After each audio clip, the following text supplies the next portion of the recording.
When that were to happen, the plant most likely would be dismantled. There are no hazardous materials involved. However, the action could be a half-century or more in the future. Is there any remaining hazardous waste? Good question. The plant will I'll get there yet. The plant will routinely produce small quantities of hazardous and non-hazardous waste. The facility will not be permitted to dispose of these wastes on site. It does use some materials classified as hazardous, such as ammonia, for example, during operation, maintenance, and chemical testing. However, waste in this category will be managed on site in accordance with state and federal health-based regulations and will be shipped off-site for recycling or disposal as part of the day-to-day operations. Is it a dual fuel plant? Natural gas will be the primary fuel. If there is a disruption of supply, the plant could have a few days' supply of ultra-low sulfur fuel oil on hand, but a final decision has not been made whether to include this feature in this plant. Of course, the plant will be required to meet all environmental standards while operating on both fuels if it does. While the plant could be operated on two fuel types, it is a natural gas fueled generating station. What happens to the land after the plant is decommissioned? Given the earlier statements, we chose to respond. There is no way to really speculate. However, whatever is done will take place within the laws and regulations of the state and local government. I do have a question here. If dual fuel, what is the backup fuel? I guess that got out of sequence. And it's the ultra low sulfur. Okay. Basically diesel. Number 16, if fuel oil, again, those all, will it be stored on site, or how will it be stored? Okay. Ultra low sulfur fuel oil may be a backup fuel.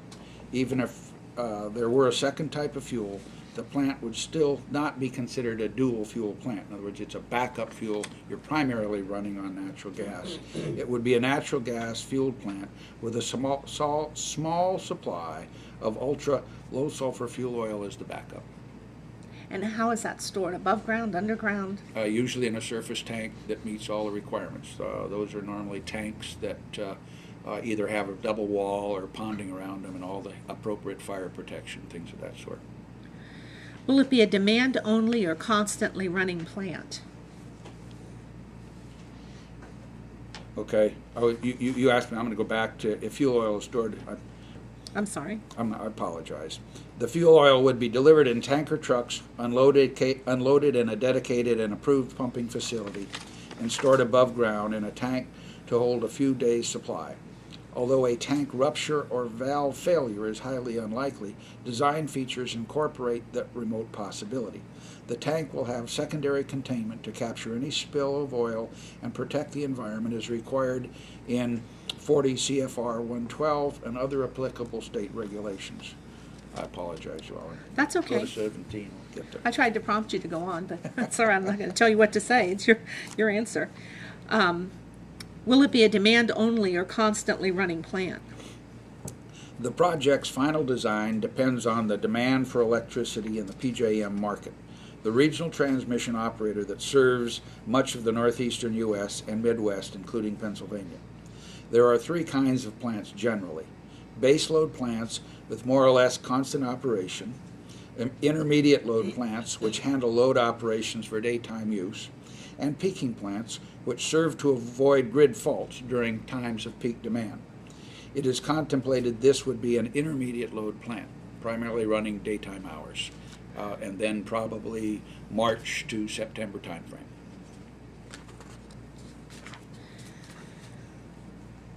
Number 18, will the electric plant supply electricity locally and benefit local citizens with lower electricity bills?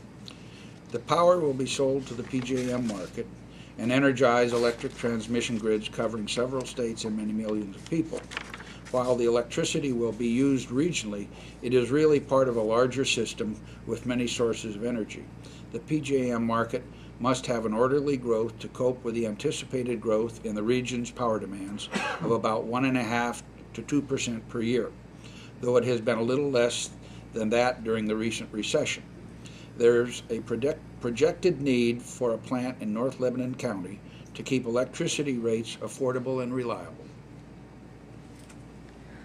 Number 19, is there a chance of explosion at the plant, and if so, what area around the plant is at risk?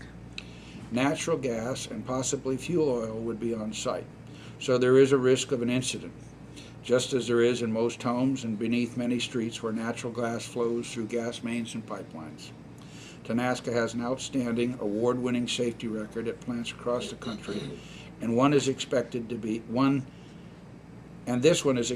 be a national model too. Several acres of buffer will surround the plant.